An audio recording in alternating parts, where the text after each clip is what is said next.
Hi நண்பா, இந்த ஒரு வீடியோவில் தி கோட் திரைப்படம் 14வது நாளில் உலகம் முழுவதும் எவ்வளோ கலெக்ஷன் இருக்குது அப்படின்றதையும் 14வது நாள் முடிவில் இதுவரையும் வேர்ல்டு வைட தி கோட் திரைப்படம் எவ்வளோ கலெக்ஷன் இருக்குது அப்படின்றதையும் இந்த ஒரு வீடியோவில் மடியில் வந்து பார்க்க போகிறோம். அதுக்கு முன்னாடி 14வது நாளில் தமிழகத்தில் எவ்வளோ கலெக்ஷன் இருக்குது அப்படின்றக்கான வீடியோ நம்ம சேனலில் போட்டிருக்கிறோம். பார்க்கல அப்படின்னா மறக்காம செக் பண்ணி பாருங்கள். அப்படியே தி கோட் திரைப்படத்திற்கு 10க்கு நீங்கள் எவ்வளோ ரேட்டிங் கொடுப்பீங்க அப்படின்றத மறக்காம கமெண்ட் பண்ணுங்கள். இன்னும் நம்ம சேனலில் சப்ஸ்கிரைப் பண்ணாமல் இருந்தீங்கன்னா மறக்காம பண்ணிக்கோங்க.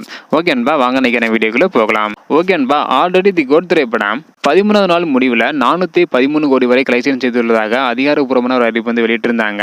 இந்த நிலையில் தற்பொழுது 14வது நாளில் உலகம் முழுவதும் 6 கோடி வரை கலெக்ஷன் செஞ்சிருக்குது.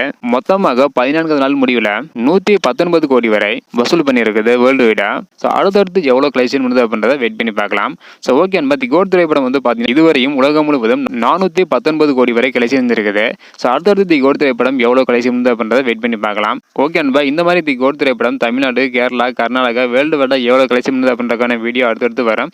இதையெல்லாம் நீங்கள் தெரிஞ்சுக்க முடிச்சிங்கன்னா மறக்காம நம்ம சேனல் சப்ஸ்கிரைப் பண்ணிக்கோங்க. இந்த வீடியோ பார்த்தீங்கன்னா மறக்காம எல்லாருக்குமே ஷேர் பண்ணுங்க.